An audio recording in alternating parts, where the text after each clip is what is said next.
News original 60 Minutes opens its archives. Pretty loose for a Friday night. Yeah, no, I mean, it's not my first show. With moments you haven't heard before. It's almost more fun that way when you have something to prove. Listen to 60 Minutes, a second look, wherever you get your podcasts. You've probably heard of the NCIS from the hit TV series, but we're about to take you inside its real-life work.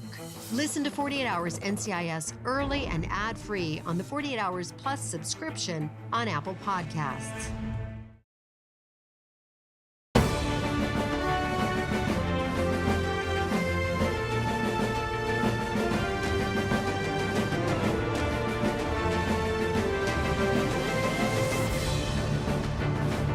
How impactful was that statement from Senator Ernst on your candidacy? Well, we're grateful that she said she's going to support us through that process. The accusations about mismanaging money and about non-consensual behavior, if they come forward, I will listen to those accusations, but they have to be credible.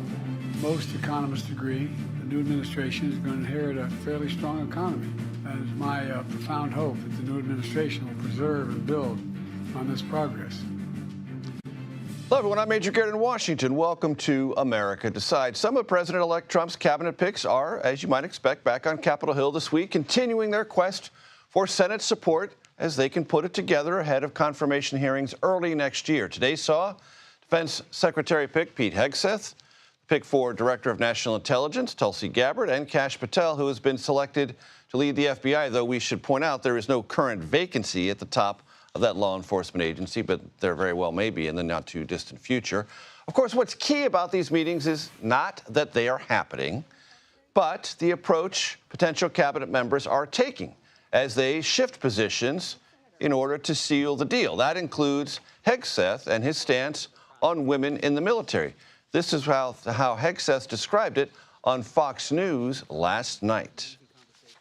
Some of our greatest warriors, our best warriors out there are women who serve. I look forward to being a secretary for all our warriors, men and women.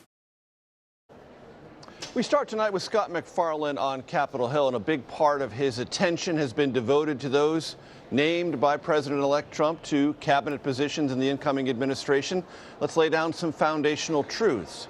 Most presidents get the nominees they've selected. The Senate confirmation process can sometimes be turbulent, but more often than not, it works out in the president's favor. But Turbulence Watch is an important part of this story. So, how does Pete Hegseth stand this week on the Turbulence Index? Scott? There's indication things are stabilizing. Some indications of that. He concluded his afternoon here with a meeting with the more moderate Senator Lisa Murkowski of Alaska, who has a history of defying Donald Trump on key votes. But most of what he's done here over the past 24 to 48 hours is try to resuscitate what had been a listing candidacy. He made some progress with Joni Ernst, the former service member, the Iowa senator who has distinctive heft on issues involving the military. Ernst has said now she will support him through the process. She stopped short of saying she'd vote for Pete Hegseth, but a more supportive statement than she was giving last week when she said simply that they had a meeting and that the meeting was productive. Lindsey Graham, South Carolina, also spoke to CBS News today, saying Pete Hegseth seems to be on a good trajectory now. He also said if allegations against Hegseth remain anonymous, they will not be a deal breaker with Republicans at confirmation hearings. Take a listen to more of what Lindsey Graham had to say. Your statement about Pete Hegseth, anonymous complaints. Nobody should be tried by anonymous complaints, no matter what party you're in. Is that a line in the sand for you? Yeah, I think should be a line in the sand for every American, that you need to come forward and the person being accused of something has a chance to confront their accuser. So Pete Hegseth is situated better than he was a week ago when he was answering questions about those allegations of alcohol abuse and sexual misconduct, which he has denied unequivocally. But Major, you know this better than anybody. There's a long time till those confirmation hearings. They are 4 or 5 weeks away minimum, and this thing is just getting started. Speaking of just getting started, Tulsi Gabbard is just getting started in her process of meeting and greeting senators. She has been selected by President-elect Trump to be the incoming director of National Intelligence. Any early read on that? So far, she has met with the most loyal, potentially, of the Trump allies in the Republican Senate conference. I mean, she is meeting with those who have no history of defying Donald Trump on big things. So the early read is difficult to get because she's yet to meet with those who may be dissenting voices, yet to meet with any of the Democrats, and yet to meet with those moderate Republicans who've defied Trump in the past. We've been questioning Gabbard as she's walked these hallways about her previous visit with ousted Syrian leader Assad, about her criticism she's getting from fellow House members, or former fellow House members, that she echoes Putin's talking points or Russian talking points. She really has not addressed those questions head on. Let's see what she says after she meets with those senators who are not always such devotees to President-elect Trump. And very quickly, Scott, next week, RFK Jr. will come up to the Senate, true? Yeah, the latest reporting is he'll take his first set of meetings here next week before the Senate breaks for the holiday. It is noteworthy, isn't it, Major, that three of the most turbulent picks, to use your term, Tulsi Gabbard, Kash Patel, the would-be FBI director, and Pete Hegseth are all here at once, which really does dilute the impact of each. We'll see if RFK Jr. is here on his own or if his presence is diluted as well. Scott McFarland on Capitol Hill. Our thanks as always. Thank you. All right, O'Keefe joins us now from West Palm Beach, Florida. Ed, always good to see you as the sun begins to set there. How does the Trump transition team feel about how things are positioned with Pete Hegseth this week as compared to last? They feel far more confident about his chances at this point, Major, most especially the president-elect himself and the public statements he's made over the weekend and in the days since, suggesting that Hegseth is holding on, demonstrating a will to fight, and has clarified a few things. I think that interview with Fox last night and the fact that he went out of his way to suggest he has no issue with women in combat means he's been listening to the concerned Republican senators that had been speaking with him, not only about his past public statements about whether or not women should be in combat, but perhaps on broader issues regarding sexual assault in the ranks. Joni Ernst really does seem to have had an influence on him, given the statement that she put out that suggested he understood the value of men and women in uniform and then would be working on trying to curb sexual assault in the ranks. She herself, the first female combat veteran to serve in the Senate, and has said she was a victim and survivor of sexual assault. So if that was the biggest stumbling block when it comes to Hegseth so far, they've cleared it. We'll see whether other Republicans have broader issues with his qualifications or his background, his ability to run such a complex, vast organization. But with 6 weeks to go, for now at least, Ernst has taken the spotlight off of her by signaling that she's fine with him continuing, at least for now. And Ed, I find it fascinating how you phrase that. And I wonder if, from your vantage point, you think that Pete Hegseth's stature and trajectory is kind of a prism for other potentially difficult confirmation battles facing the Trump transition. And here's what I mean. Pete Hegseth, as you said, has clarified or revised previous comments he made about women in combat roles, or what his level of sensitivity to sexual assault in the military was. And the prism, I wonder, is many of those nominated by President-elect Trump have previous statements that are very aggressive, and they go into these things saying, we're going to make the bureaucracies bend to our will because we have a mandate and we have the American public behind President-elect Trump, et cetera, et cetera. Then they meet the senators, and the Senate begins to enforce its will. The advise and consent process begins to shape them in different ways. That's how this works, but I think it's interesting with the aggressiveness that President-elect Trump's picks sometimes have, coming with the counter-aggressiveness of the Senate confirmation process. Which is why it's going to be really difficult for skeptics to believe either side, right? Right. Can you believe Pete Hegseth when he says he's not going to have issue with this? Not necessarily, because, you know, even the president-elect said it himself in that NBC interview on Sunday. I can tell you one thing now, but you know politicians will turn around and do something else later. He's not wrong about that.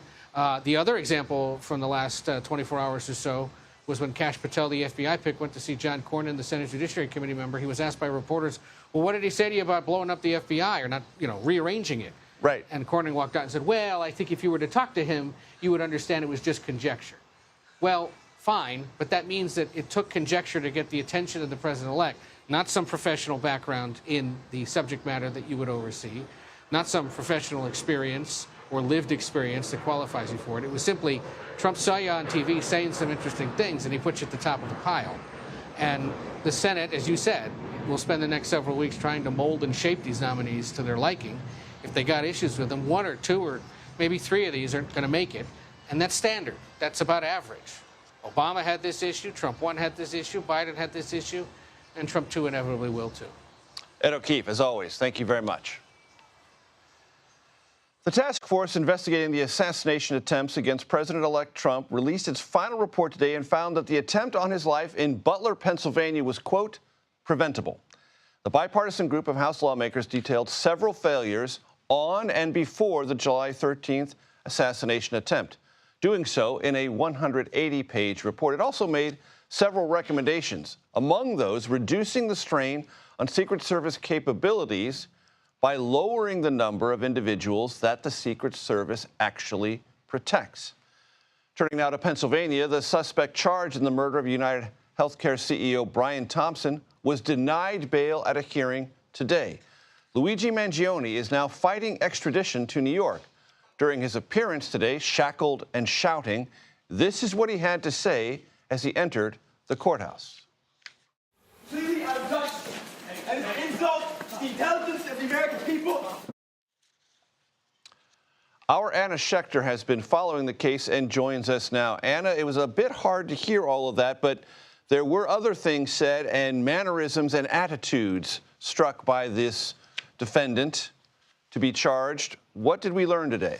That's right, Major. It was quite a dramatic day in court today. You just saw him there shouting something about it being an insult to the intelligence of the American people. Then inside court, he was acting erratically. He raised his eyebrows, defiant, and at one point started speaking to the judge. His lawyer had to tell him to please be quiet. He was denied bail and was angry about that, and he is refusing to make this extradition easy. He is fighting it.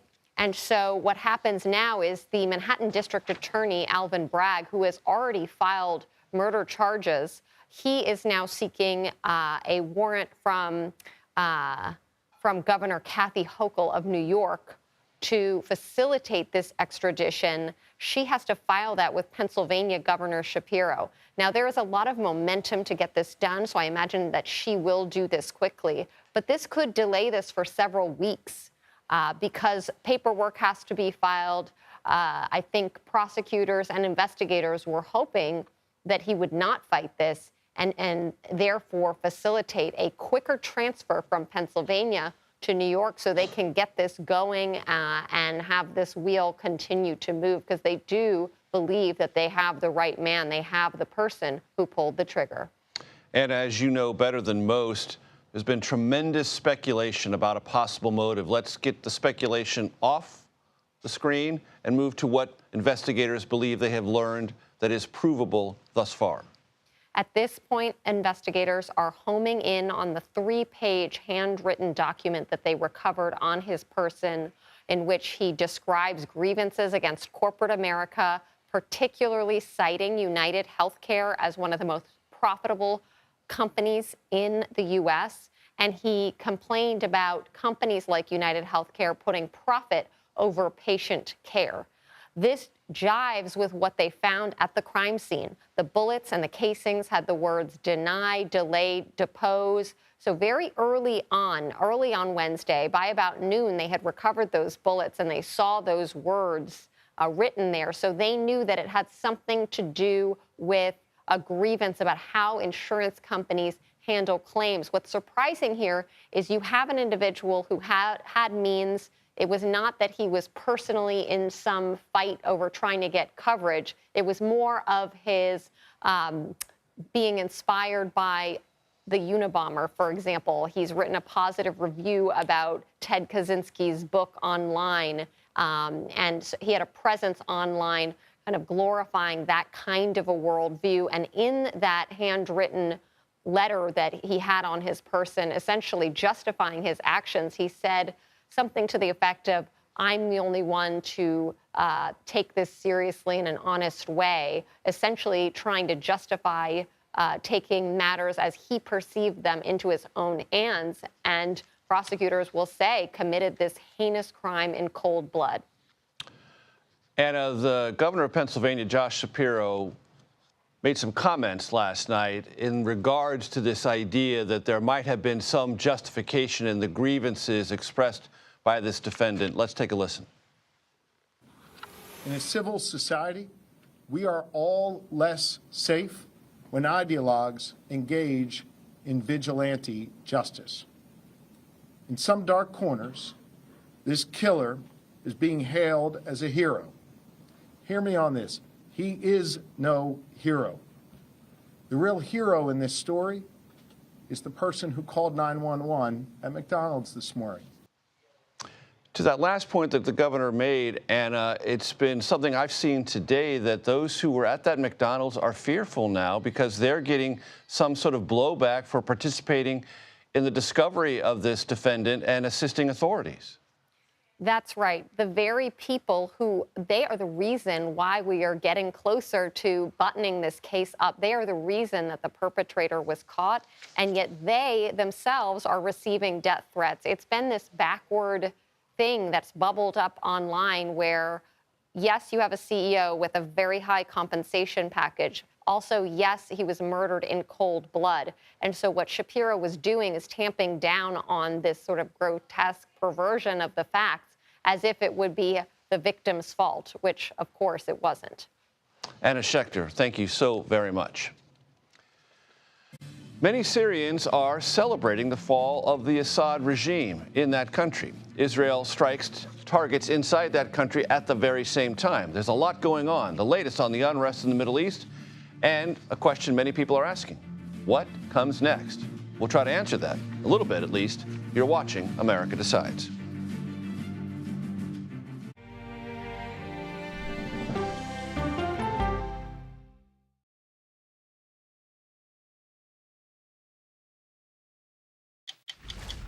"60 Minutes takes you to Paris for the unveiling of the restored Cathedral of Notre Dame. It resisted to 2 world wars. This is a message of achievement. How did America help? You'll be surprised as you get a tour like no other. It's time for 60 Minutes.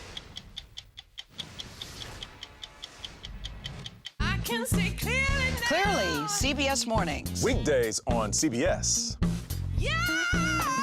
Tony, coming? No, I'm going to stick around for an hour. CBS Mornings Plus with Adriana Diaz and Tony DeCopel, right after CBS Mornings. It's just like mornings. Plus fun.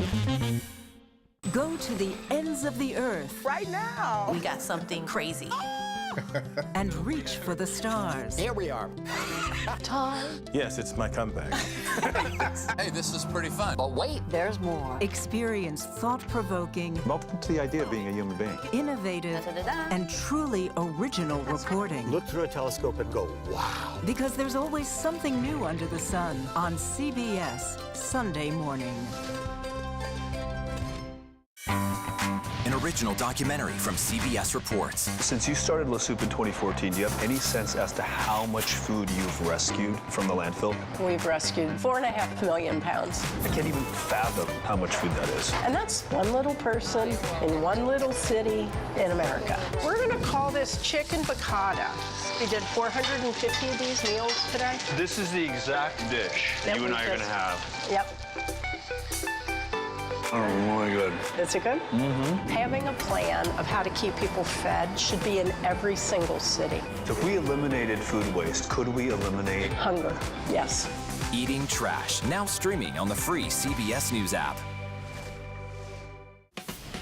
When you need your sports news all the time, we've got breaking news to bring to you. CBS Sports HQ gives you a snapshot of all the sports that matter to you. Big news coming out of the NFL. A lot of movement in the rankings this week. With highlights. What a finish at the final round of play. And in-depth analysis. Can they three-peat? Tony Romo joins the conversation. What can you say about this game? When you need your sports in a snap, we're bringing you that breaking news right here on HQ. Find it on CBS Sports HQ. Streaming free anywhere you are. I think I asked direct questions. I don't know that they're tough questions per se. What price should Moscow pay for trying to manipulate American voters? Isn't that giving people false hope? That's the role of Face the Nation, to focus on the issues at hand. And that means a civil conversation with perspective. Don't miss true crime anytime you want, anywhere you go with 48 Hours Podcasts. Real crimes, real lives, real justice. Listen to 48 Hours Podcasts wherever you get your podcasts.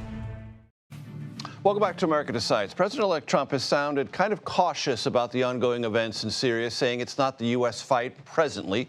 Meanwhile, President Biden has sort of taken a mini victory lap, suggesting the fall of the Assad regime is a reflection of weakened Russian influence there as a result of U.S. and European support for Ukraine in that war with Russia. Meanwhile, Israel has carried out airstrikes in the country, did so overnight. It targeted Syrian military facilities that have long possessed chemical weapons and long-range missiles. Israeli troops also seized a border buffer zone for the first time in more than half a century. Charlie D'Agata joins us now from the Pentagon. Charlie, a lot has been going on. The Pentagon is clearly watching all of it. Catch us up on the most recent developments and how the Pentagon views this very up-for-grabs moment in the history of Syria. Well, first of all, we have to remember there are 900 U.S. forces already in Syria, and they've been there for more than 10 years. But I'll get to that in just a minute, because you mentioned those Israeli airstrikes that have been happening over the past 48 hours, because that's significant. And I just wrote down some of the target lists. This comes from Israeli officials. Heavy weapons depots, air assets, naval assets, air defenses, chemical weapons facilities, cruise missiles, surface-to-air missiles, surface-to-sea missiles, fighter jets, helicopters. They're essentially obliterating all of what was left of the Syrian military so it doesn't fall into the hands of militants or the wrong people. Now, in terms of whether or not America is going to be involved, America is already involved. I mentioned the 900 forces there. A few days ago, CENTCOM, that's the region, Central Command, that controls that area, called in one of the largest wave of airstrikes that we've seen in months inside Syria, striking potential ISIS targets, camps and hideouts. But we're talking about 75 strikes, and we use B-52s, F-15s, A-10 aircraft. So the United States is very much involved. What we don't know yet is there are so many moving parts there. You have U.S.-backed Kurdish Syrian Defense Forces. They're the Kurds. And then you've got this new militant, this militant group that is now ostensibly in charge of running Syria. That's what we don't know yet. And, Charlie, you know the region well. You can see it on the map there, ladies and gentlemen. Syria geographically is enormously important to the fate of Jordan. It's enormously important to the fate of Iraq. The Turks have tremendous interest. The Saudis are interested parties. The Russians have an air base there and a warm water port there. Everyone has interest there, which means the United States, of course, has interest there. And when the Israelis and the United States are conducting airstrikes at the same time, you know that there is tremendous, not just tangential, but ongoing interest in the fate of Syria. Yeah, everything goes to Syria or through Syria. You know, the Israelis even claim some victory to the downfall of Bashar al-Assad's regime, because they essentially argue that they got rid of Hezbollah. Hezbollah was a very powerful group inside Syria working on behalf of the regime. Iran was propping up the regime. Russia, as you mentioned, was propping up the regime. They turned tail. What is stunning is how quickly this happened. You know, this happened in less than 2 weeks. The Turks are involved as well. The United States is involved and will continue to be involved for some time because it's just too critical. There are sort of bad neighbors all over that area, and everything goes through Syria. It's a reason. I mean, the United States has a base in Syria, Al-Tanf. You know, the American forces have been there for more than 10 years, ostensibly an anti-ISIS, but in recent months they've been going after Iranian-backed militias who have been attacking U.S. troops or attempting to attack U.S. troops. So, you know, Syria is critical. You can't ignore that or let it fall into the wrong hands. Remember, it was in all of this chaos that ISIS was born between Iraq and Syria, and they don't want to see that happen again. Indeed. Charlie Daggett at the Pentagon, thank you very much. Here's something else related to this on the margins. 8 years after police started investigating him, Israeli Prime Minister Benjamin Netanyahu took the witness stand at long last in his corruption trial, doing so today. Netanyahu's testimony is expected to last in this trial for weeks. His trial began, believe it or not, 4 years ago. Netanyahu is charged with bribery, fraud, and breach of trust. The charges arise from allegations he gave diplomatic support to a Hollywood producer in exchange for gifts. Israel's longest-serving prime minister has denied all wrongdoing and called the charges, quote, an ocean of absurdness. President Biden tries to boost his economic legacy. There's a question. A little too late?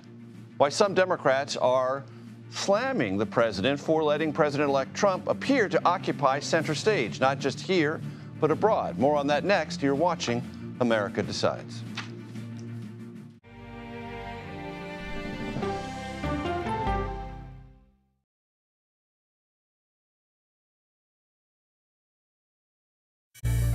An original documentary from CBS Reports. It was genocide, a deliberate effort by the United States government to eliminate the food source that was relied upon by Native American tribes. American bison were slaughtered and Native Americans displaced. And that's how tribes were subjugated to reservations and our lands were taken. But now, through conservation efforts at Yellowstone, Buffalo provided everything that we needed. Now they need help. a herd grows We need to step up and help them. and a culture is reborn. When the buffalo return and come back, that's when our tribe will begin to heal. Yellowstone Bison Revival, now streaming on the free CBS News app.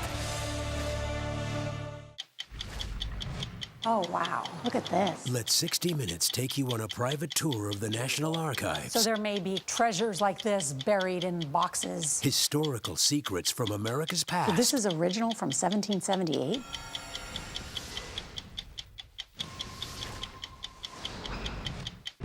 This case. It's like a screenplay, something straight out of Hollywood. But it's not fiction. It's 48 hours.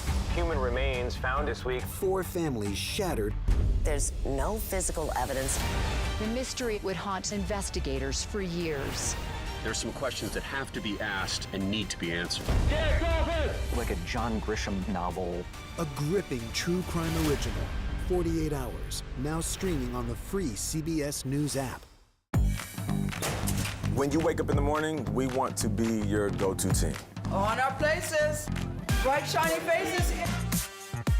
Nate has one of the quickest minds I've ever seen. Put me in the game, coach. Tony has a way of making people feel comfortable. The best interviews feel like it's just a conversation with a neighbor. Hey. Gail has this unbelievable knack to ask a question that is the question that you're asking at home. I've been told I could talk to a tree, and that's pretty much true. I don't go to work in the morning. I go for coffee with my 2 good friends, and we talk about the world. Your morning routine just got better. CBS Mornings, weekdays at 7. I'll see you in the morning. Listening to how someone explains themselves is so key to understanding their perspective. The grief of losing a child is immense. You can't breathe. After decades of the war on drugs, things have only gotten worse. Every shipment of fentanyl is a ticking time bomb. 50 times more powerful than heroin. CBS Reports goes deep into Mexico. What is your role in the Sinaloa cartel? To find out why the cartels keep getting stronger and wealthier. This is a war, but we're not fighting it. Our citizens are dying. Funding Cartels, now streaming on the free CBS News app. Welcome back to America Decides. The presidential election we just had was, in one way, a kind of a referendum on Biden-Harris economic policies. Didn't work out so well for the Harris campaign. Even so, President Biden today touted his economic record, and he said it was better than he got credit for, acknowledging, though, that prices were a key factor in President-elect Trump's win. Here's some of what the president had to say. Next month, my administration will end and a new administration will begin. Most economists agree the new administration is going to inherit a fairly strong economy, at least at the moment. Our Caitlin Huey-Burns joins us from the White House, and lots of presidents have learned that what economists think about the economy and what voters think about the economy often diverge, and voters get the last word. Even so, the administration does want to say that there is going to be a legacy from the accomplishments, as they describe them, and that legacy will last long after President Biden departs. That was part of the remarks today, right, Caitlin?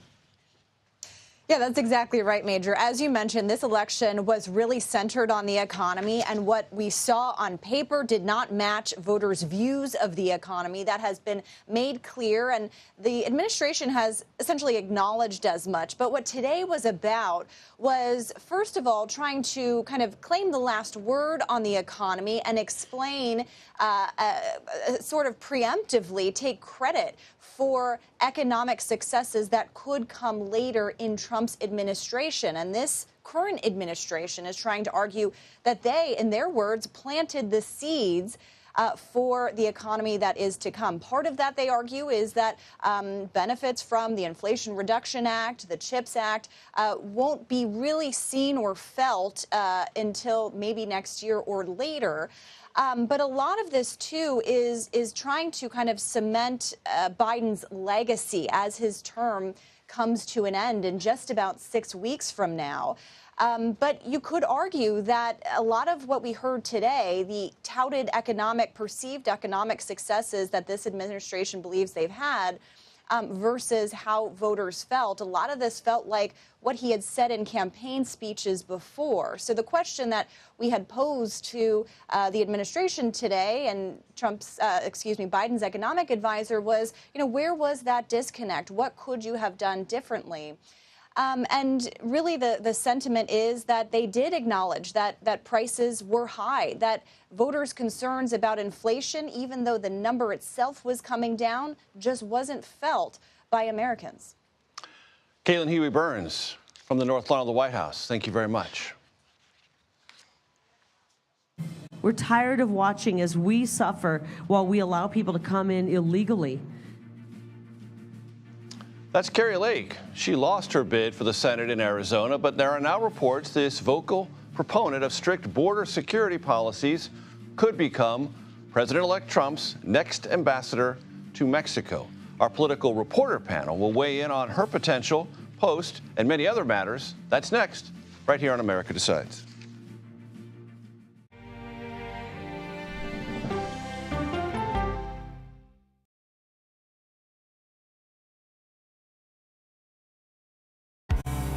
An original documentary from CBS Reports. That desired farm, it's a wonderful place to raise children, and it still is. Promises broken. Black Americans have been the target of racism and discrimination pretty much from the time they acquired ownership in the land.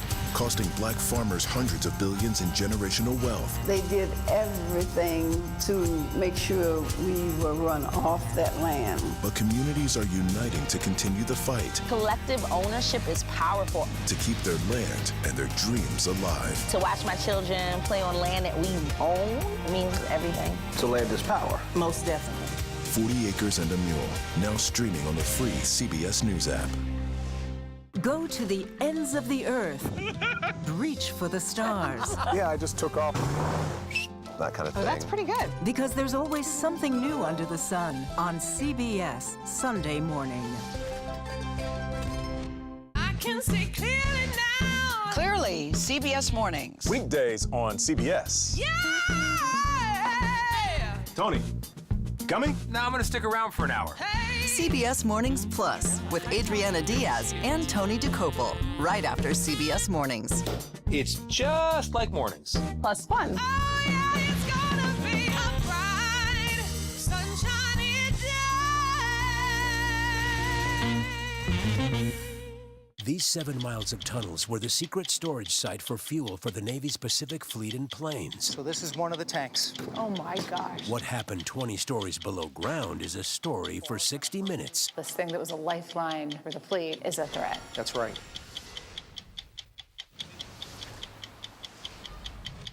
I'm Erin Moriarty of 48 Hours, and of all the cases I've covered, this is the one that troubles me most. Listen to Murder in the Orange Grove, the troubled case against Crosley Green, wherever you get your podcasts.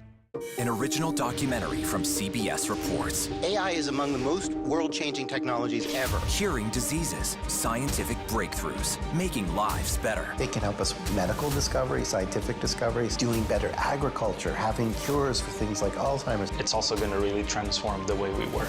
The uplifting potential of artificial intelligence is limitless. It gives you a friend somebody to chat with 24/7 that is non-judgmental. He makes me feel loved and desired. And so are its downfalls. The problem with all this AI is that it's unpredictable and uncontrollable. The choices we make now will have lasting effects for decades, maybe even centuries. The ChatGPT revolution, now streaming on the free CBS News app. Sunday morning, a visit with the Wayans at Papa's house, plus affairs of state with the diplomat, and in praise of pigeons. Listen for the trumpet. Welcome back to America Decides. It's great to have you with us. Kari Lake ran unsuccessfully for governor of Arizona, unsuccessfully for United States Senate in Arizona. Losses like that typically don't endear you to President-elect Trump. Even so, Lake is a contender.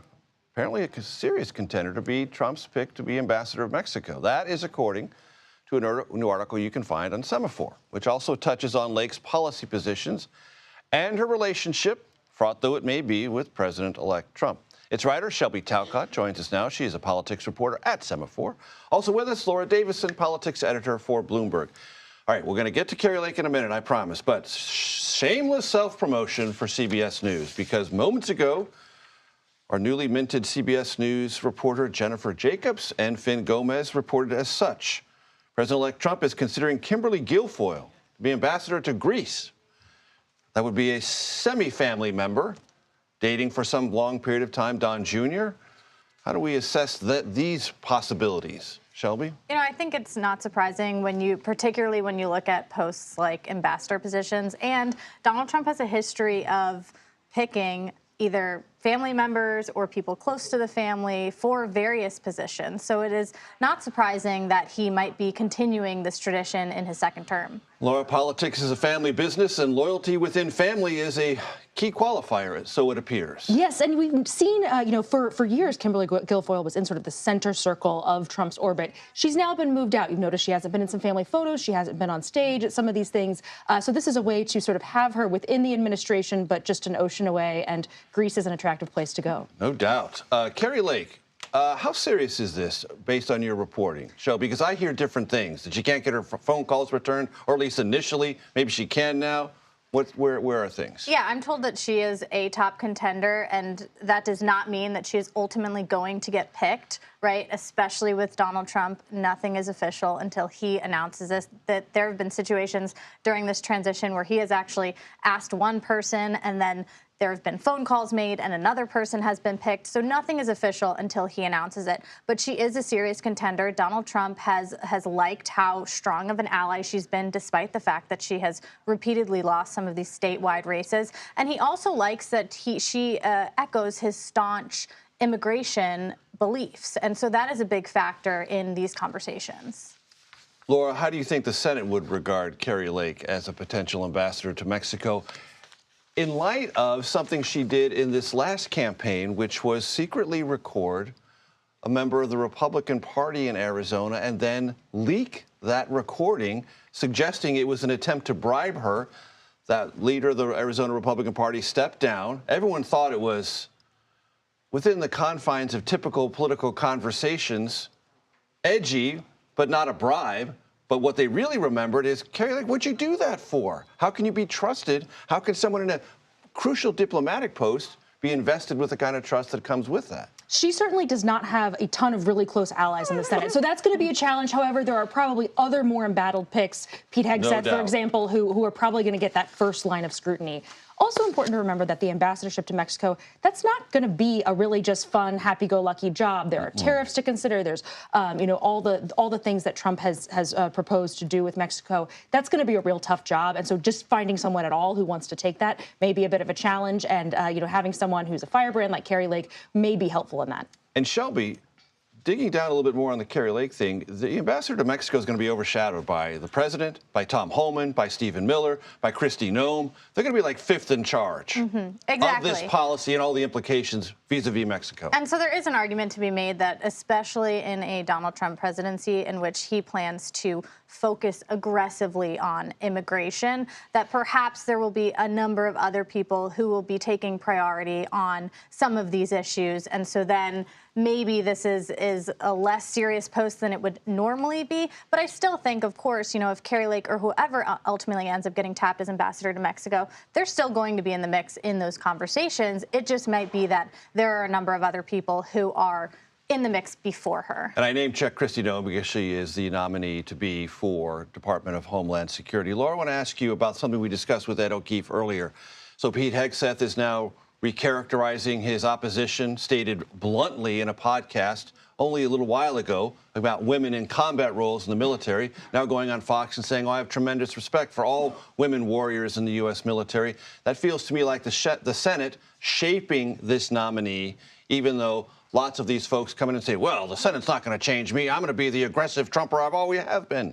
Maybe not. Maybe not. And perhaps one in particular senator may be influencing him, specifically Joni Ernst, who has been sort of the most vocal and sort of, being hesitant about his candidacy. Non-committal, yes. And she's been very concerned both about women's role in the military. Her daughter is in the Army, as well as the role that sexual assault has played in sort of limiting some of women's options there. So this, is clearly, as you see him pivoting, he did yesterday notch a pretty important win. He didn't get her saying, okay, I will vote for you, but she said, I will support him through this process, and I hope for a fair hearing. So that was a really 180 from where we were just a couple days ago. And Trump also coming out and supporting. And Shelby, related to this, Ed O'Keefe brought this up in our earlier conversation. Kash Patel has a conversation with Senator John Cornyn of Texas, and then the reporters ask him, well, what about taking away the FBI headquarters or from D.C. or shutting it down entirely? Senator Cornyn says, well, that was conjecture. So again, bold statements before you start working through this confirmation process, things get sanded down at the edges. Yeah, and I think, to put it mildly, I think there's always a push and pull when it comes to these nominees.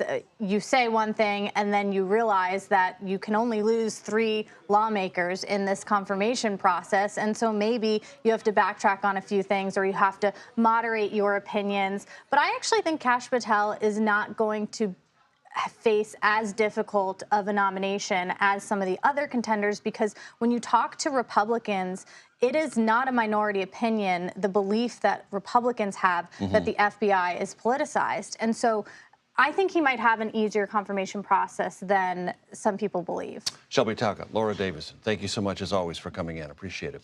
President-elect Trump plans to deport, he says, up to 11 million undocumented immigrants. How much will that cost? A look at the impact many say will go far beyond the billions needed to just carry out these removals.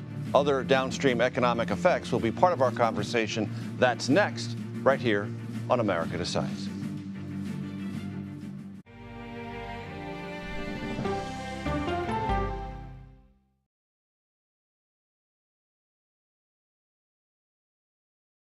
Politics isn't a game. The data says you do have a women problem. Politics is about policy. Isn't that giving people false hope? I'm a voracious consumer of information, and I'm impatient. I don't like to be spun. To be moderator of Face the Nation is not an anchor, it's not an actress. You are up here to moderate a conversation. That means bringing the most powerful stakeholders to the table to become better informed.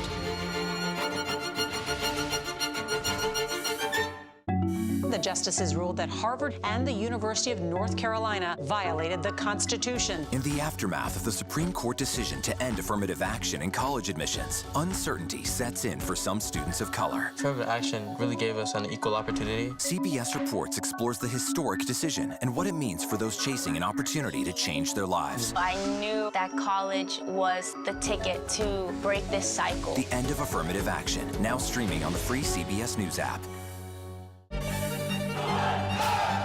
An original documentary from CBS Reports. Tensions rising between a powerful country and a vital island. The supply of this technology came grinding to a halt. The world would grind to a halt. Absolutely. As Taiwan faces threats and aggression.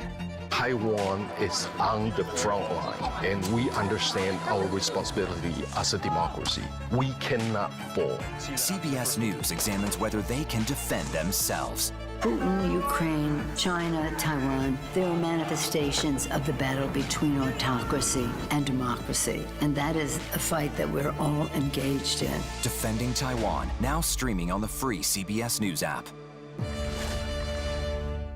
We are emergency. We are depressurized. How could this have happened? It's still happening right now. Meet the Boeing whistleblowers who believe they know how. They're fighting for faulty parts? Yeah, and good parts. They're not too picky. Wow. It's time for a 60 Minutes investigation. Sunday morning, the miracle of Paris's Notre Dame, plus actor Daniel Craig and Billie Eilish, 22 but already a legend. Listen for the trumpet. When you need your sports news all the time, we've got breaking news to bring to you. CBS Sports HQ gives you a snapshot of all the sports that matter to you. When you need your sports in a snap, find it on CBS Sports HQ, streaming free anywhere you are. It was almost like being face-to-face with the devil. Women riding bicycles dismembered. She just vanished. 48 hours reports. I fought and fought. 911, what is your emergency? She disappeared off the face of the earth. Ever think in your wildest dreams someone might want to kill you? This almost became a game of psychological warfare. You're caught. You're gonna go down. Stream 48 hours, 24/7. Welcome back to America Decides. A recent report from the American Immigration Council found that mass deportations, as proposed by the incoming Trump administration, could have massive effects on the federal budget and possible damaging effects to the U.S. economy. This report found that a one-time operation to deport all undocumented immigrants in the United States could cost as much, or at least, $315 billion. Nevertheless, President-elect Trump believes the country, in his words, doesn't have a choice. Is it your plan to deport everyone who is here illegally over the next 4 years? Well, I think you have to do it, and it's a very tough thing to do. But you have to have, you have rules, regulations, laws. They came in illegally. The executive director for the American Immigration Council, Jeremy Robbins, joins us now from Studio 57 in New York. Jeremy, it's great to see you. Thanks for joining us. Break down that $315 billion number. Where did it come from? What are those costs? Yeah, thank you, Major. Thanks for having me. The costs of this are staggering, and they come in about 4 principal buckets. First, we have to find the people who we're going to deport. We then have to go into communities to arrest them. We have to detain them while we figure out, are they people who should be deported? And then we have to send them home. Because let's be very honest. We right now are deporting hundreds of thousands of people, and we're doing that by focusing on violent criminals. So when you're talking about mass deportations, we're not talking about deporting violent criminals. You're talking about deporting people, the majority of whom have been here more than 15 years. The vast majority, almost all of whom are working or in school. And so we're going to have to go into communities and find people. And your report talks about detention, facilities, costs, person power. Explain that. So right now, we have about as much detention capacity to detain about 50,000 undocumented immigrants while they're being sent to, waiting their decisions to be deported or to be let in. If you're talking about deporting 13 million people, just think about what that scale is. If you look at every inmate in prison or jail in this country, you're talking about 1.9 million people. Now you're talking about 13 million people. We need to build new facilities. You need to staff them. It's expensive. Even if you did an open air facility that wasn't, and you think about the concerns of what that could be, they're hugely expensive. And so this report was actually quite conservative because we used the costs that we have to detain people now. But when you think about how expensive and difficult it is to build something of that magnitude that quickly, it's going to be enormous. The numbers we're talking about to deport all undocumented immigrants, if you took all that we spend in the entire world on cancer research, this is 18 times that.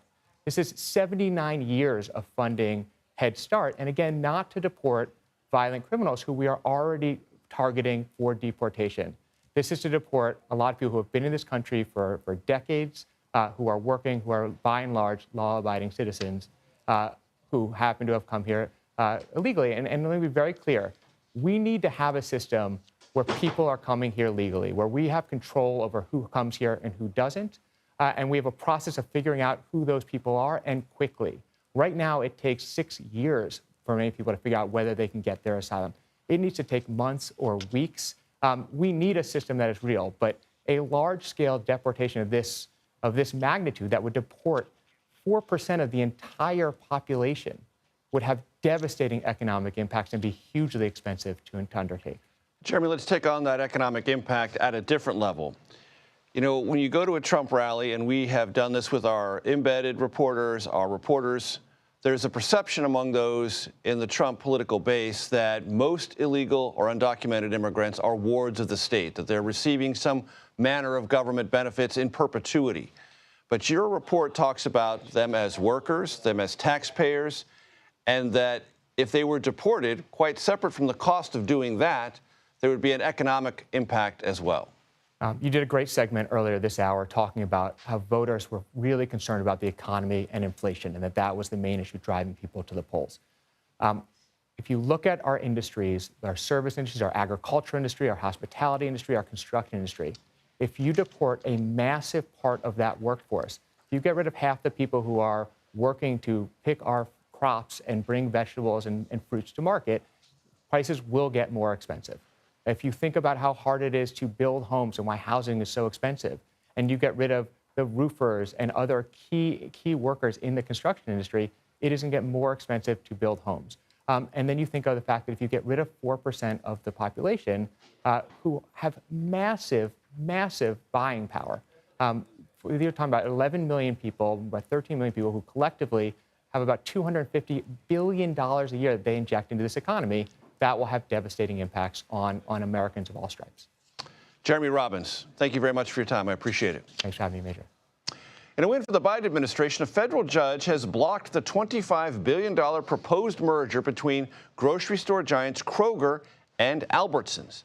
The Federal Trade Commission successfully argued in court that this merger would erode competition and lead to higher prices. Kroger disputed that and argued its acquisition of Albertsons would do exactly the opposite.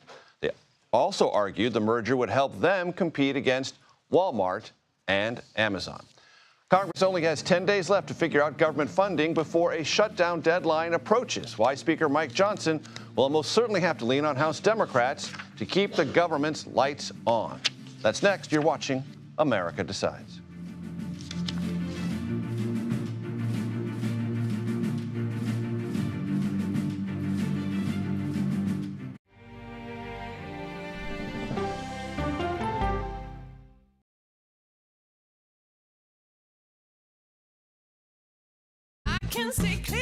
CBS Mornings Plus, clearly more news, more smart conversation. More money-saving tips, more recipes. More uplifting ways to get you on your way. Plus, more sports, more weather. Clearly, more CBS Mornings. Plus, sunshine day.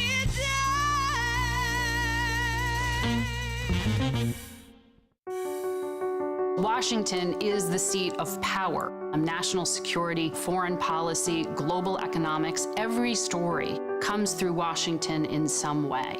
We bring some of the most powerful voices in America to the table. We don't just ask the questions, you have to go deeper. We try to understand what's at the heart of the issue we're talking about, to then come forward with solutions. Face the Nation on CBS. I have a dorky look to me. I don't look like a criminal at all. 60 Minutes has reported on fraudsters, criminals, and hoodlums. But what this minor league thief was able to do surprised even us. These are Yogi Berra's World Series rings. A sports story you'll have to see to believe.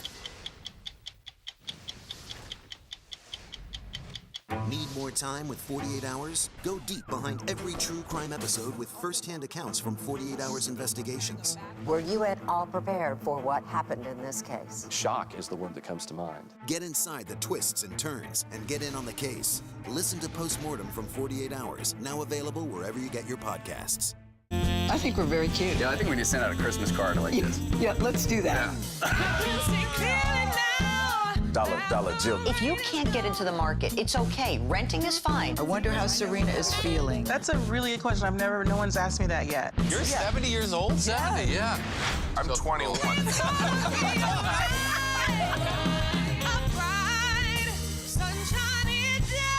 We'll see you 7 o'clock sharp.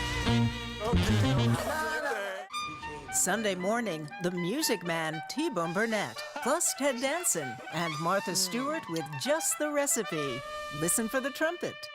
I report from a lot of war zones, but I don't really take the same risks. He's one of the bravest war correspondents 60 Minutes has ever met. But it's his relationship with his mother that you will remember. Plus, the robots making marble masterpieces in Italy. As a kid growing up in Chicago, there was one horror movie I was too scared to watch. It was called Candyman. But did you know that the movie Candyman was partly inspired by an actual murder? Listen to Candyman, the true story behind the bathroom mirror murder, wherever you get your podcasts.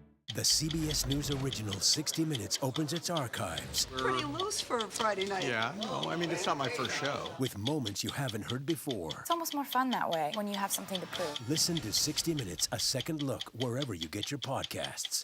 People stop me on the street and say, I always learn something new every day when I watch your show. Could your kitchen actually have some hidden dangers? What is the downside of taking these drugs? There are risks. If customers are concerned about their data, what should they do? We'll tell you how to drive away with the best deal. I can see clearly now. See you, 7 o'clock sharp. Welcome back to America Decides. Congress finds itself in two different work worlds. On the Senate side, there is the work world of the incoming Trump administration, looking at those designated to fill cabinet positions and meeting them on Capitol Hill. On the House side and on the Senate side, there's the lame duck Congress world, the work of here and now.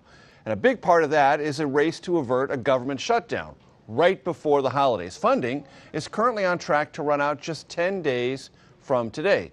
But here's the good news. Lawmakers on both sides of the aisle, on both sides of the Capitol, say at this point they're still confident the government will remain open past that deadline of December 20th. Nicole Killian joins us now from Capitol Hill. Nicole, what is the basis and reliability of that confidence? Well, I would say nobody's sounding the alarm bells just yet, and certainly Congress has a lot to chew on between President-elect Trump's nominees being here on Capitol Hill. Of course, there's also the defense authorization package that they're trying to get through, and then, of course, government funding, which is critical. But that being said, negotiations continue, and as you mentioned, funding does run out December 20th. You know, Speaker Johnson, up to this point, has indicated that he supports potentially some type of extension into early next year, maybe until March. There are others who would prefer something more long-term than that. Leader Schumer indicating as much to reporters earlier this afternoon. There's also the issue of whether or not disaster aid will be included in this. President Biden, of course, had submitted a request to Congress for upwards of $100 billion to deal with relief from hurricanes Milton and Helene, as well as other severe storms and natural disasters that have occurred in different parts of the country over the last several months. So all of that is still under discussion, but there is hope that there can be some type of resolution, certainly before December 20th. And on the House side, Republicans would have to rely, would they not, Nicole, at least on some support from Democrats? Well, possibly, because there are certainly more hardline members, particularly members of the House Freedom Caucus, who feel like there should not be another single cent spent, particularly with respect to this issue of disaster relief. But that being said, we know that that is a key priority for the outgoing administration, and certainly for many members of Congress whose districts were impacted, particularly by those very intense storms, Helene in particular. So that being said, many lawmakers do see it as a priority. Again, it's a matter of will they sign off on that full amount or try to cut it down. And also quickly, Nicole, there's this question, and you mentioned it, how long this spending authority would last. If you just take it into March, Republicans and the incoming Trump administration would have to deal with that right away with very tight margins.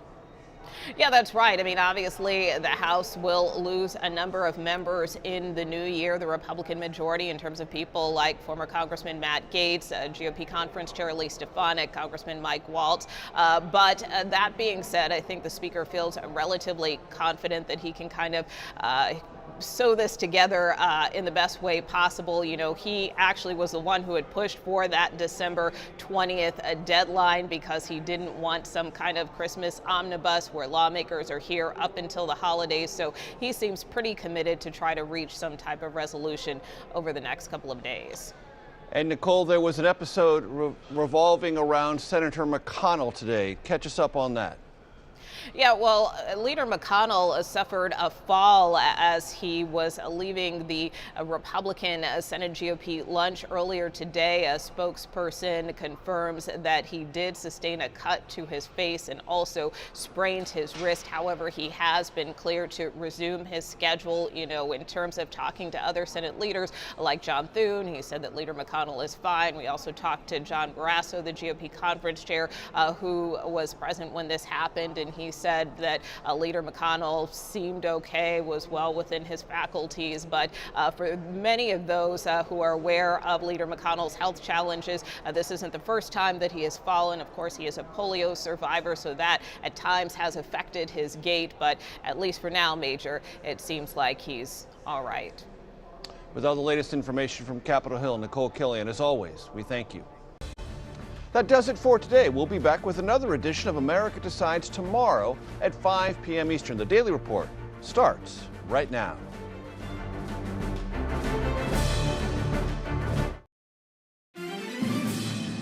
Welcome to the Daily Report on December 10th, 2024. I'm Lindsay Reiser. Tonight, fighting extradition. A judge denies bail for the suspect in the fatal shooting of the UnitedHealthcare CEO. What we're learning about Luigi Mangione as officials try to get the